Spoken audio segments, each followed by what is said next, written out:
사랑하는 여러분, 오늘도 성령 하나님께서 우리에게 들을 귀를 주시고 그래서 우리의 마음이 옥토되게 하셔서 오늘 말씀이 우리 안에서 믿음과 생명의 역사가 일어나는 축복의 시간이 되기를 바랍니다. 오늘 말씀 제목을 바른 선택, 거룩한 선택이라고 하는 제목을 삼아봤는데 우리의 삶은 선택의 연속이라고 해도 과언이 아니죠. 오늘 무엇을 입을까, 무엇을 먹을까 하는 사소한 일상의 선택에서부터 또 어떤 배우자와 결혼을 할 것인가, 어떤 직업을 가질 것인가, 앞으로 어떻게 살아갈 것인가, 인생을 좌우하는 중대한 선택에 이르기까지 무수한 선택을 반복하며 인생을 살아가게 됩니다. 선택에 따라서 하루의 삶이 또 인생이 좌우됐죠. 인간은 하나님이 주신 자유의지를 따라 선택하며 살고 그 결과에 대한 열매를 거두고 책임을 져야 합니다. 갈라디아서 6장 7절에 스스로 속이지 말라. 하나님은 업신여김을 받지 아니하시나니 사람이 무엇으로 심든지 그대로 거두리라 하신 그 심은 대로 거두게 하시는 법칙. 그러므로 매일 매순간 우리가 바른 선택을 해야 합니다. 그런데 이런 선택과 비교할 수 없는 가장 중요한 선택이 있습니다. 예수 그리스도에 대해서 어떻게 대할 것인가 하는 예수 그리스도에 대한 선택입니다. 이 선택은 우리 한평생뿐만 아니라 영원까지 좌우하는 선택입니다. 오늘 본문 3은 마가복음 15장은 예수께서 고난받으신 바로 그날 새벽부터 늦은 오후 새벽에 붙잡히시고 대제사장들의 공회에서 재판을 받고 빌라도의 재판을 받고 고난받아 죽으시고 장례를 치를 때까지의 내용이 쭉 기록되어져 있는데 이 15장 안에는 특별히 두 사람의 중요한 선택이 나옵니다. 한 사람은 빌라도 총독이고 또 한 사람은 아리마대 요셉입니다. 먼저 총독 빌라도의 선택에 대해서 살펴보겠습니다. 빌라도는 예수를 신문하는 과정에서 3번이나 유대인들에게 나는 그에게서 아무 죄도 찾지 못하였노라 라고 말합니다. 그 자신이 말한 대로 예수께서 아무 허물과 죄가 없다는 것을 확인했습니다. 그럼에도 불구하고 빌라도는 의인 예수는 십자가에 내어주고 죄인 바라바는 풀어주는 선택을 했습니다. 그 어리석은 선택의 결과가 어떻습니까? 그는 죄 없는 하나님의 아들 예수 그리스도를 십자가에 못 박아 죽인 죄인이 되지 않았습니까? 그래서 우리가 매 하는 그 신앙 고백에 뭐라고 말합니까? 본디오 빌라도에게 고난을 받으사 십자가에 못 박혀 죽으시고 영원토록 그 이름이 죄인의 이름으로 수치스럽게 불려지고 있습니다. 그러면 빌라도의 이런 선택은 어떤 선택이었고 무엇을 위한 선택이었는가? 첫째는 그의 선택은 군중 심리에 의한 선택이었습니다. 빌라도가 죄인 바라바를 풀어주고 의인 예수를 십자가에 못 박기로 한 선택은 자의적인 결정이 아니었죠. 누가복음 23장에 보면은 예수를 신문하지만 아무런 죄를 발견하지 못했습니다. 그래서 말하기를 죽일 일이 없으니 때려서 놓아주겠다 이렇게 말을 합니다.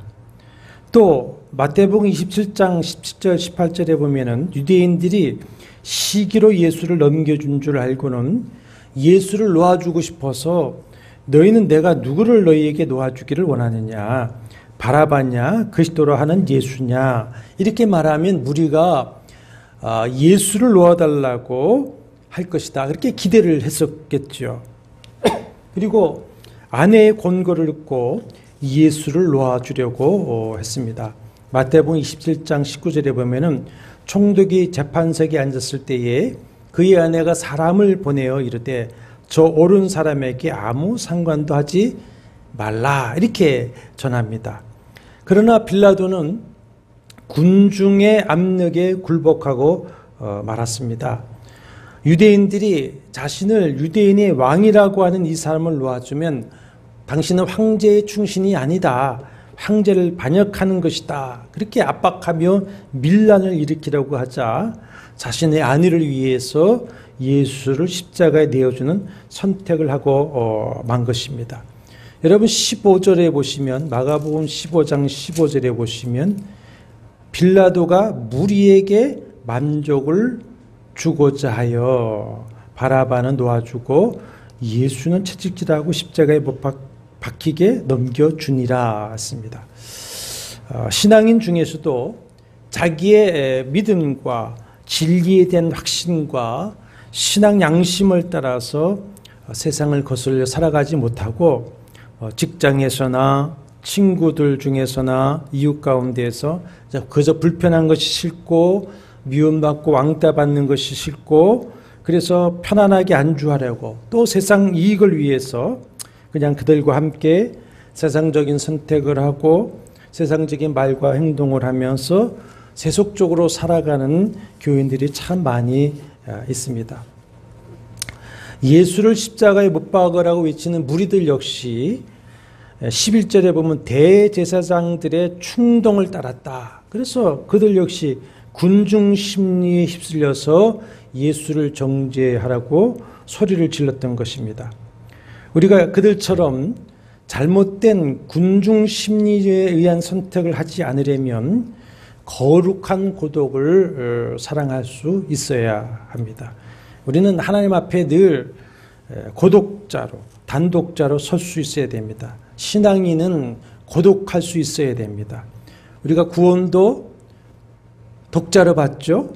우리가 하나님 앞에 서서 심판을 받을 때에는 어차피 하나님 앞에 단독자로서 자신이 선택하고 살아온 모든 책임을 자신이 지고 심판을 받아야 되지 않습니까? 그 누구의 핑계를 댈 수가 없습니다. 그래서 우리는 늘 하나님 앞에 거룩한 고독자로 서서 스스로 하나님 앞에서 선택을 할 수가 있어야 합니다. 두 번째 빌라도의 선택은 출세지향적인 선택이었습니다. 빌라도가 예수의 무죄함을 확신하면서도 십자가에 내어주는 선택을 한 이유는 정치적인 목적이 포함되어져 있습니다. 그래서 밀란을 잠재기 위해서 예수를 넘겨주었다. 마태복음 27장 24절에서는 그렇게 기록하고 있습니다. 당시 유명한 유대인 역사가 요세푸스라는 사람이 있습니다. 그 요세푸스의 역사 기록은 오늘날도 잘 전달되어지고 있는데 그 요세푸스의 기록에 의하면은 이 빌라도 총독은 굉장히 정치적인 출세에 대한 욕망이 강한 사람이었기 때문에 황제에 대해서 지나치게 아부했고 그래서 유대인들에게 황제 숭배를 강요했다 합니다. 당시 모든 세계가 다신론 세계였죠. 그러나 유일하게 유대인만은 여호와 하나님 한 분만을 믿고 섬기는 유일신관을 가지고 있었습니다. 그래서 유대인들은 이 유일신관을 가지고 다른 신을 목숨 걸고 거부하지 않습니까? 그렇기 때문에 모든 정복자들은 유대인들에게는 그 유일신앙을 인정하고 종교적인 관용 정책을 폈는데 로마도 마찬가지였어요. 근데 빌라도는 자기의 정치적인 출세를 위해서 황제에게 아부하고 황제를 숭배하도록 강요를 했던 사람입니다. 그런 빌라도였기 때문에 만약에 예수를 풀어주면 유대인들이 밀란을 일으킬 것 같고 또 황제에게 유대인의 왕이라고 자칭하는 자를 풀어주었던 반역자다 이렇게 상소하게 되면 자신의 출세에 악영향을 미치기 때문에 자신의 정치적인 출세를 위해서 죄 없는 예수를 희생제물로 삼았던 것이죠. 보면은 정치적인 목적과 경제적인 이익을 위해서 신앙을 버리는 경우도 있고 또 그것을 위해서 신앙을 이용하는 경우도 참 많지 않습니까? 사랑하는 여러분, 우리는 세상에 그 무엇과도 바꿀 수 없는 영생과 천국의 영원한 영광을 이미 선물로 받은 사람인 줄로 믿습니다. 그럼에도 불구하고 그저 7, 80 오래 살면 90인 잠시 사는 세상에서 좀 더 출세하기 위해서 세상의 것을 좀 더 얻고 누리기 위해서 혹시 우리도 주님을 배반한 일을 하고 있는 것은 없는지 우리 자신을 한번 돌아봤으면 좋겠습니다. 꼭 주님을 떠나고 교회를 아주 떠나는 것만이 주님을 배반하는 것이 아니죠. 주님과 함께의 시간을 세상에 있든지 주님께 드려야 할 것으로 세상에 사용한다든지 세상을 주님보다 더 사랑하는 것이 있다면 우리는 어쩌면 빌라도와 같은 행위를 하고 있는 것입니다. 세 번째로 빌라도의 선택은 양심 회피적인 선택이었습니다. 자신의 양심을 속였죠. 그는 유대인들이 예수를 시기하여 죽이려는 것을 알았습니다. 그리고 예수가 무죄하다는 것도 알았죠. 그러면 자신의 양심을 따라 바른 판단과 선택을 하고 옳게 행동을 해야 했습니다. 그러나 자신의 이익을 따라서 자신의 양심마저도 외면하고 말았죠. 근자에 우리 사회에서 새삼스럽게 양심에 대해서 많이 말을 합니다. 나는 양심에 따라서 판단하고 결정한다. 자신의 양심을 변호하는 것을 많이 듣게 됩니다. 대한민국 헌법 제2장 제19조 양심의 자유에서 모든 국민은 양심의 자유를 가진다 정했습니다. 지금 헌법재판소가 아주 회자가 되고 있죠. 그 헌법재판소에서는 양심을 이렇게 규정한 문구가 있어요. 양심이란 어떠한 일의 옳고 그름을 판단하는 데 있어 그렇게 행동하지 아니하고서는 자신의 인격적 존재 가치가 허물어지고 말 것이라고 하는 강력하고 진지한 마음의 소리다 그랬습니다. 사람이 자유와 자신의 인격적 가치를 말할 때에 이 양심의 자유를 빼놓고는 생각할 수가 없죠. 양심의 자유가 억압될 때에 사람은 인격적 가치를 느끼지 못하게 됩니다. 사전에서 양심은 사물의 가치를 변별하고 자기의 행위에 대해서 옳고 그름과 선과 악의 판단을 내리는 도덕적 의식이다. 이렇게 사전은 정의를 하고 있죠. 양심의 가책이나 양심에 부끄럽지 않다라고 말하듯이 자기가 행하고자 하는 그 일들, 특히 나쁜 행위들을 비판하고 스스로 반성하는 의식이 양심이죠. 근데 그 양심의 기준은 모두가 나는 양심을 따라 한다 할 때에 그 양심의 기준은 각자의 마음, 각자의 무슨 판단, 욕망, 이념을 따르는 것이 원함을 따르는 것이 양심이 아닙니다. 양심이라고 하는 영어는 컨센서스인데 이 컨센서스는 이 성경 헬라어의 시네이 데시스라고 하는 말을 에서 유래했습니다. 시네이 데시스라고 하는 말은 영어도 컨센서스라고 하는데 그 칸은 함께죠. 뜻은 뭐냐면 단어의 뜻은 함께보다 함께 인식하다. 이것이 이제 양심이라고 하는 단어의 의미입니다. 그러니까 양심이라고 하는 것은 인류 보편적인 가치, 보편적인 올바름이 그 기준이 되겠죠. 윤리도덕적이고 보편적인 이성과 그 공동체의 법의 가치관을 따르는 양심이지 개개인의 각자의 이익과 이념과 욕망을 따르는 판단은 양심의 판단이 아닌 것이죠. 그런데 자신의 그런 욕망, 욕심, 거짓을 양심이라고 하는 말을 내세워서 호도하는 것을 많이 볼 수가 있습니다. 그러면 성경이 말씀하는 양심은 어떤 뜻인가? 하나님께서 우리 사람들에게 부여하신 선악의 구별을 가능케 하는 의식, 그것이 성경이 말씀하는 양심입니다. 우리 기독교 작가인 도스토옙스키는 양심을 이렇게 말했습니다. 양심이란 우리 인간의 내면의 존재 속에 하나님이 주신 목소리다. 우리 내면의 존재 속에 하나님이 주신 목소리다. 그래서 로마서 2장 12절에 보면은 양심은 마음에 새긴 율법이다. 그렇습니다. 마음에 새긴 율법이 양심이다. 그래서 사람이 범죄하고 타락하기 이전에는 성경이 말씀하시는 하나님을 향한 선한 양심, 깨끗한 양심, 정결한 양심, 착한 양심을 가지고 있었죠.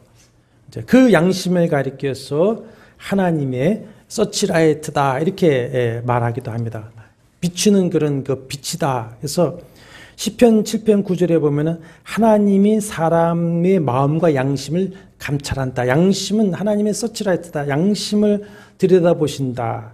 그리고 또 시편 16편 7절에서는 양심이 교훈하도다 그랬습니다.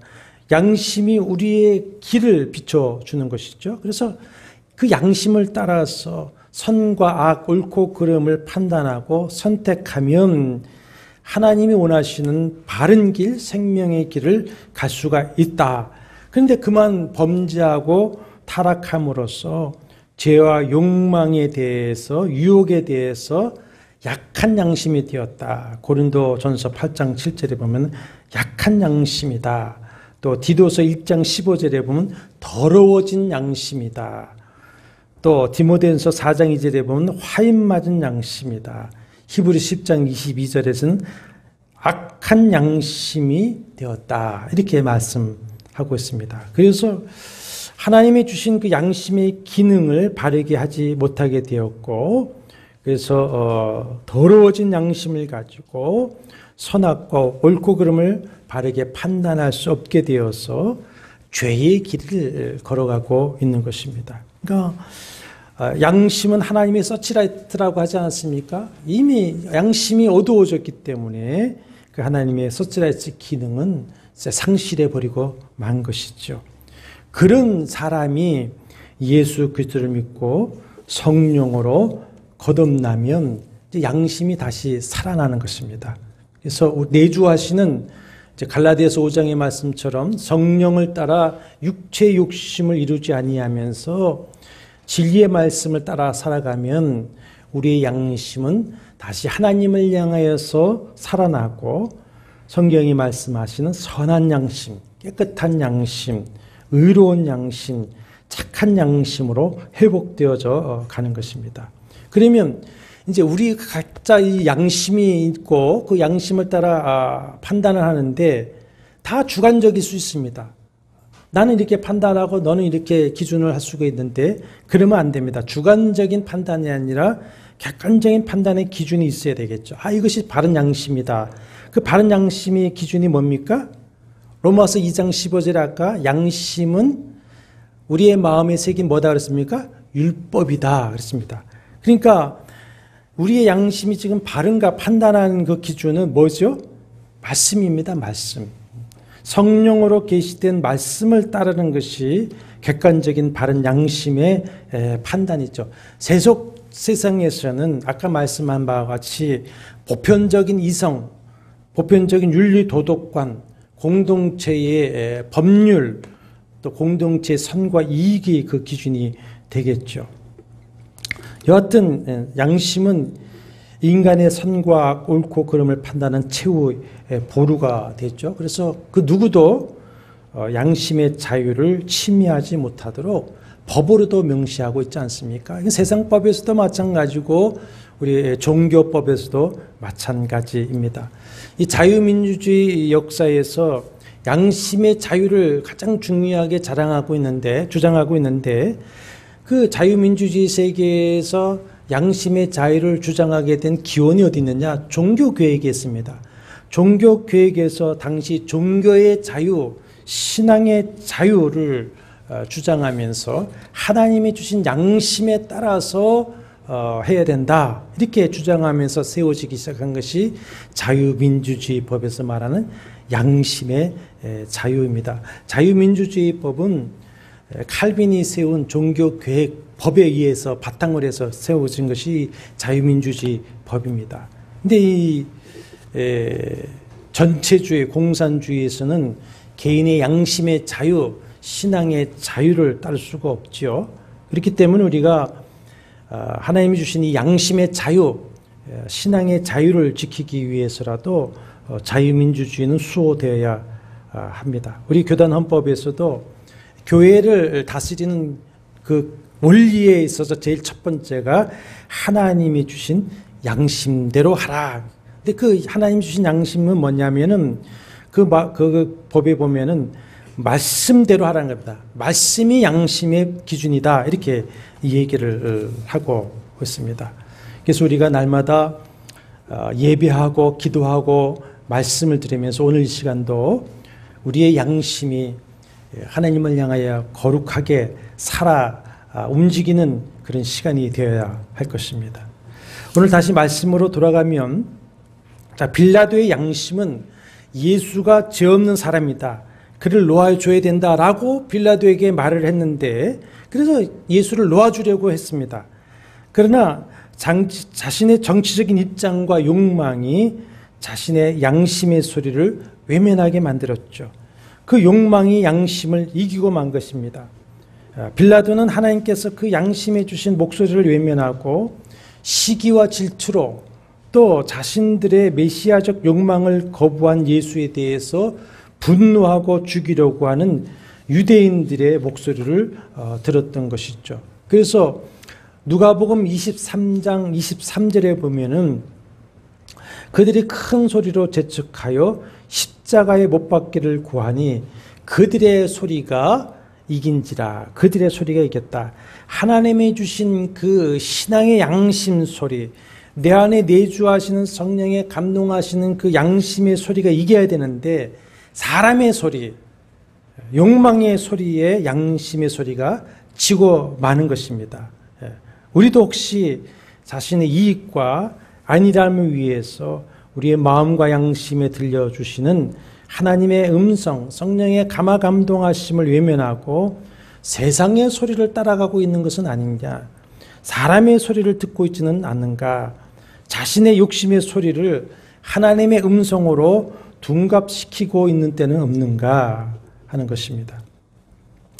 그래서 우리가 세상의 욕망에 양심이 우리가 약해지고 더러워지지 않도록 해야 합니다. 고린도전서 8장 7절에 보면 양심이 약해지고 더러워지느니라 그랬습니다. 디도서 1장 15절에서는 저희 마음과 양심이 더러워진다 또 말씀을 하고 있습니다. 또 죄와 불순종으로 양심이 화인 맞지 않도록 해야 할 것이다. 디모데전서 4장 1절과 2절이 있죠. 믿음을 떠나서 살다 보면 양심이 화인을 맞아서 외식하게 된다. 우리가 죄를 거듭해서 지어가고 불순종하다 보면은 우리의 양심이 죽습니다.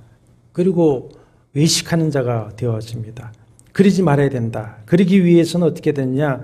늘 우리가 죄를 회개하고 성령으로 거듭나서 우리의 양심이 하나님을 향해서 늘 살아있도록 해야 하는 것입니다. 베드로전서 3장 21절에 보면 선한 양심이 하나님을 향하여 찾아가는 것이다. 늘 우리가 하나님을 향하여서 우리의 양심이 가도록 해라 그랬습니다. 그리고 아까 우리가 우리의 양심이 더러워지고 약해지고 화인 맞는 것은 우리의 욕심 때문이다. 우리의 욕망 때문이다 그랬습니다. 그러니까 우리의 욕심과 욕망을 날마다 제어하면서 우리의 양심이 선한 양심, 깨끗한 양심, 착한 양심, 청결한 양심이 되어지도록 해야 하는 것이죠. 양심이란 말을 이제 쭉 찾아보니까 특별히 사도 바울이 기록한 디모데 전후서 목회 서신이 있죠. 교회에 하시는 말씀 중에 이 양심을 많이 말씀하고 있는 것을 볼 수가 있습니다. 이것을 우리가 마음에 좀 담아야 할 것 같습니다. 교회의 목사와 교인들을 향해서 너희가 선한 양심을 가져라, 깨끗한 양심을 가져라, 착한 양심을 가져라, 정결한 양심을 가져라. 이 계속 디모데 전후서에 나오고 있어요. 그 다음에 내 마음과 양심에 주시는 성령의 음성과 조명하심을 우리가 늘 귀를 기울여야 됩니다. 그래서 로마서 9장 2절에 보면은 내 양심이 성령 안에서 나와 더불어 증언한다. 양심이 늘 성령과 교제를 하는 겁니다. 내 안에서 내주하시는 성령과 교제하면서 그 성령의 음성에 귀를 기울이고 그 성령에 의해서 내 양심이 또 증명을 받고 그렇게 살으라는 것이죠. 그리고 내 양심에 로마서 2장 15절 말씀대로 내 마음에 새겨놓으신 하나님의 율법을 따라서 우리가 선택할 수 있어야 합니다. 두 번째로 이제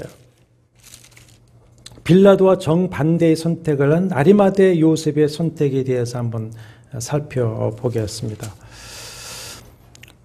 예수께서 십자가에 고난받고 운명하시자 산헤드린 공회의 의원인 아리마대 요셉이 빌립보 총독에게 와서 그의 시체를 장사하도록 내어달라 합니다.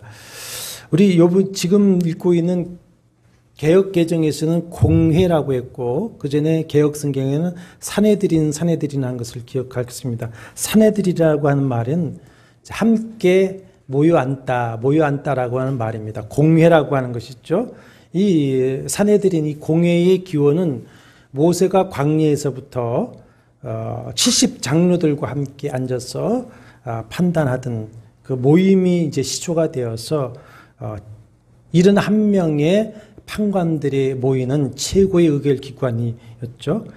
그 아리마대 요셉은 그 최고 의결기관인 공회의 회원인데 예수가 고난받고 운명하자 총독에게 와서 그 시체를 장사하도록 달라 이렇게 합니다.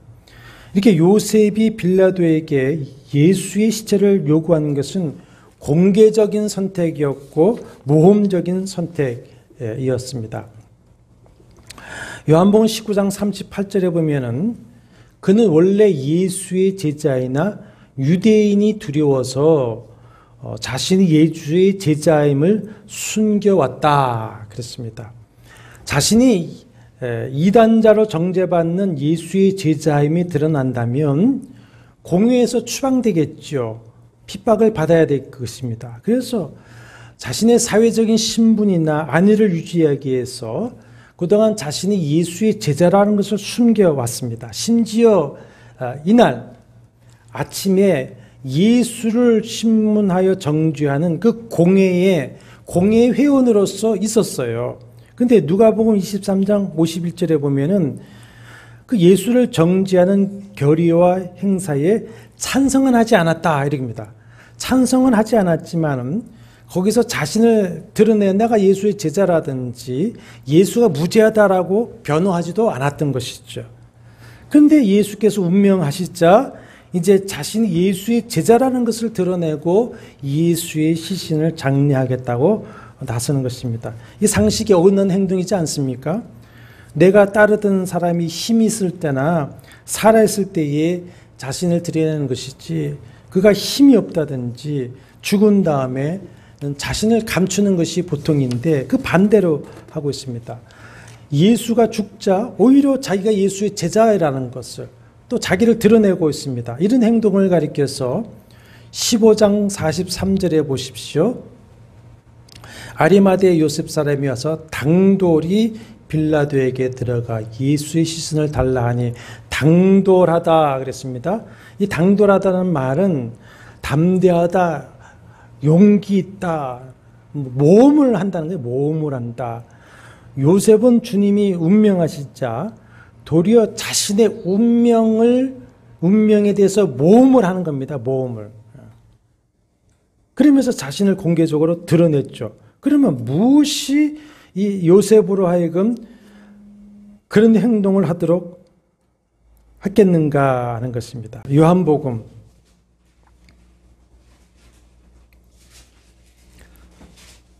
19장 38절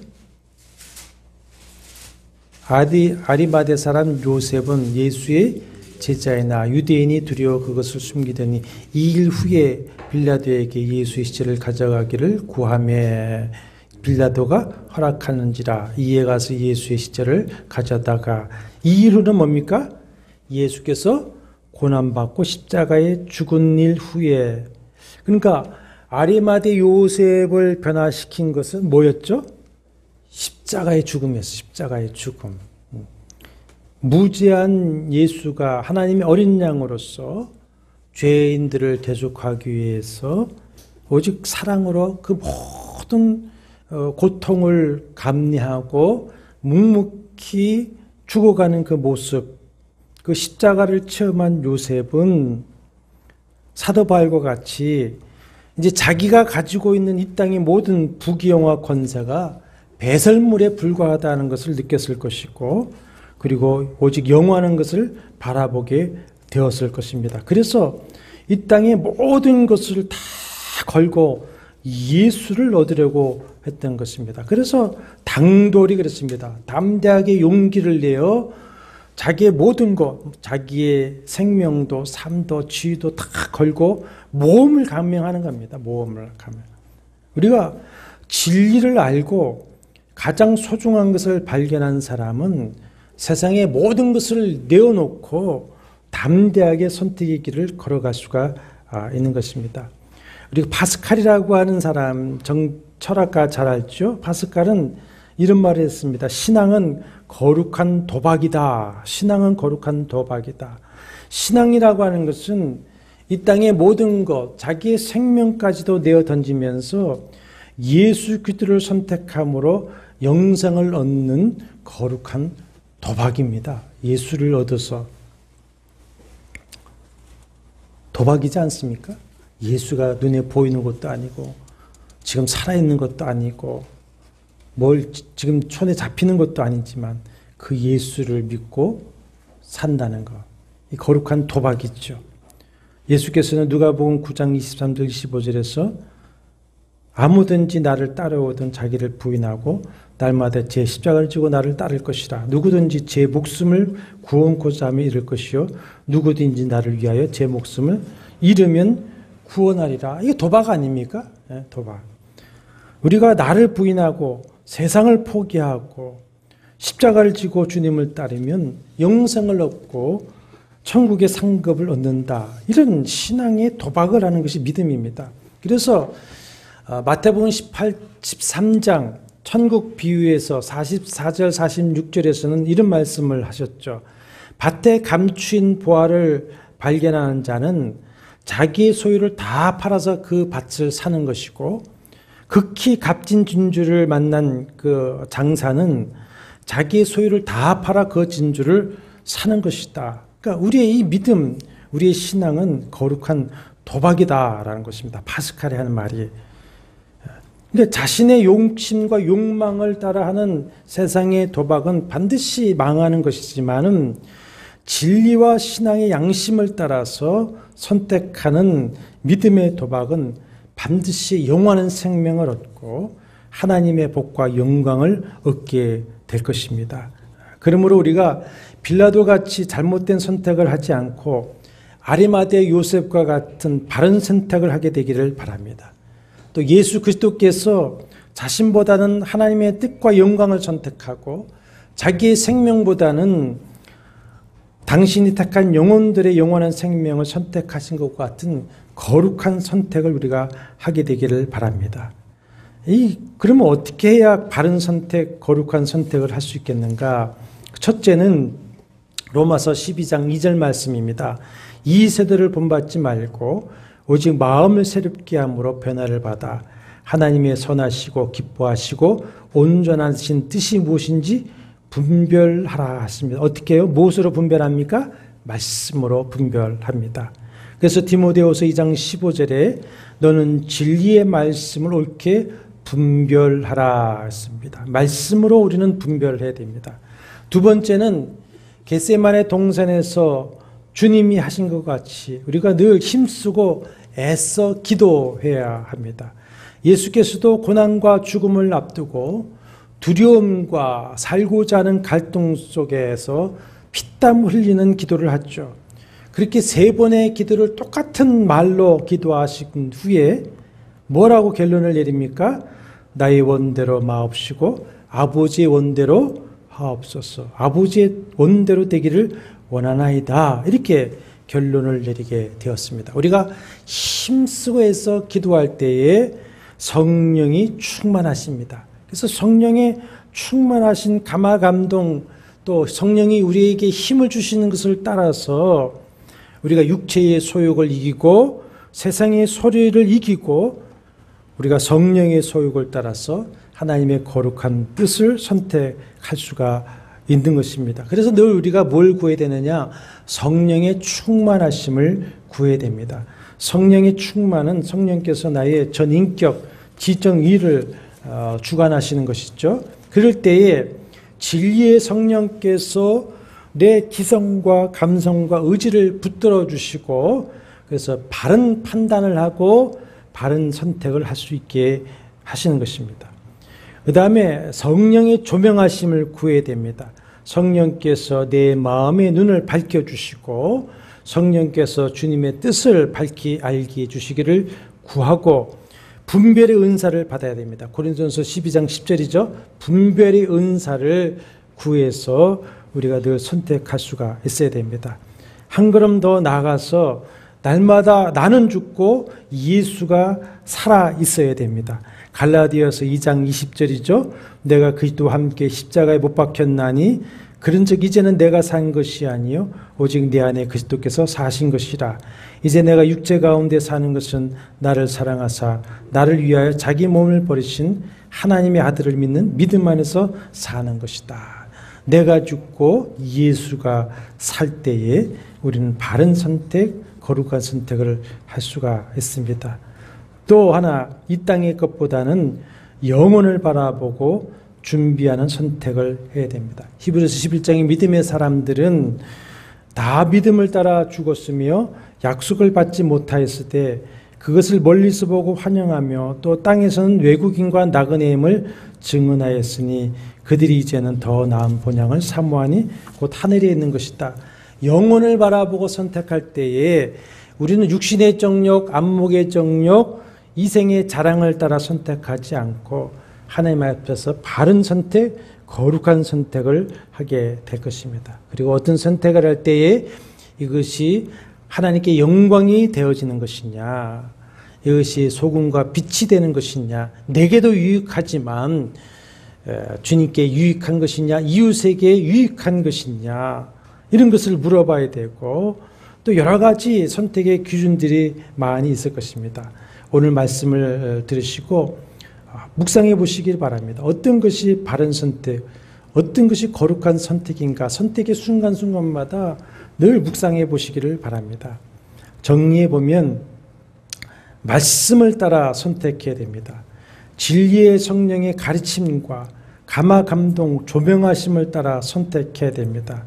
성령의 분별력을 구해서 선택해야 되고 하나님이 주신 우리에게 주신 그 바른 이성 양심을 따라 신앙 양심을 따라 우리가 선택해야 되고 큰 문 넓은 길보다는 좁은 문 협착한 길을 따라 선택해야 되는 것이고 이 땅이 아니라 영원한 하나님 나라를 선택해야 됩니다. 하나님의 나라와 의를 구하는 길을 선택해야 합니다. 세상의 영광이 아니라 십자가의 고난을 선택해야 됩니다. 예수 그리스도를 선택해야 됩니다. 최종적으로 예수 그리스도를 선택해야 됩니다. 이것이냐 저것이냐 했을 때 예수 그리스도를 선택하시기를 바랍니다. 이렇게 선택할 때에 로마서 12장 2절 말씀처럼 하나님의 선하시고 기뻐하시고 온전한 뜻이 무엇인지 우리가 분별해서 바른 선택, 거룩한 선택을 하게 될 것입니다. 늘 기도해야 됩니다. 주님, 빌라도처럼 잘못된 선택을 하지 아니하고 아리마대 요셉처럼 나도 바른 선택, 예수 그리스도처럼 거룩한 선택을 하게 하여 주옵소서. 이렇게 기도 늘 해야 할 것입니다. 그래서 우리가 매 순간 주님 앞에서 바른 선택, 거룩한 선택을 통해서 우리가 살아가는 동안에 하나님의 뜻을 이루어드리고 예수 그리스도의 복음과 축복의 통로로 쓰임받게 되기를 주의 이름으로 축원합니다. 주님 남은 생에는 성령과 말씀의 감화 감동 붙들어 주심을 통해서 늘 하나님의 선하시고 기뻐하시고 온전한 뜻을 분별하여서 하나님 보시기에 바른 길을 선택하고 거룩한 선택을 하여서 주님 보시기에 합당한 삶, 또 충성된 삶을 살아가게 성령님 우리의 마음을 붙드시고 도와주시옵소서. 아버지, 혹시 지금 어떤 선택을 하려고 갈등하는 문제들이 있습니까? 그 심령에 성령께서 감화감동하여 주옵소서. 말씀을 들려주셨어. 하나님의 선하시고 기뻐하시고 온전한 뜻을 분별하게 하여 주시옵소서. 그래서 하나님이 기뻐하시는 그 길을 걸어가게 하여 주옵소서. 나의 기뻐하는 그 길이, 나의 기뻐하는 선택이 바른 것이 아닌 줄 압니다. 비록 십자가의 길일지라도 주님이 원하시는 그 길을 선택하여 걷게 하여 주시고 이 길 끝에서 만날 주님 앞에 참으로 어여치 설 수 있게 하여 주시옵소서. 아버지 하나님, 사랑하는 우리 한마음교회 성도들, 하나님, 주님은 몸된 교회를 위해서 십자가를 지는 선택을 하고 이 자리에 함께 모였습니다. 하나님, 그 선택의 결과 하나님이 기뻐하시고 열매를 볼 수 있도록 성령님 우리를 도와주시옵시고 늘 기쁨으로 이 선택의 길을 걸어가시도록 성령님 도와주시옵소서. 또 한 주간 살아가는 동안 순간순간 무엇을 선택하든지 간에 성령께서 우리를 감화감당하여 주시고 무시로 인도해 주셔서 주님 보시기에 기뻐하는 선택을 늘 할 수 있도록 도와주시옵시고 그래서 주님과 늘 동행하는 삶을 살게 하여 주시옵소서. 예수님의 거룩하신 이름으로 간절히 기도하옵나이다. 아멘. 여호와는 내게 복을 주시고 너를 지키시기를 원하며 여호와는 그 얼굴을 내게 비추사 은혜 베푸시기를 원하며 여호와는 그 얼굴을 내게로 향하여서 평강 주시기를 원하노라. 주 예수 그리스도의 은혜와 하나님의 사랑과 성령의 교통하심이 너희 무리와 함께 있을지어다. 아멘.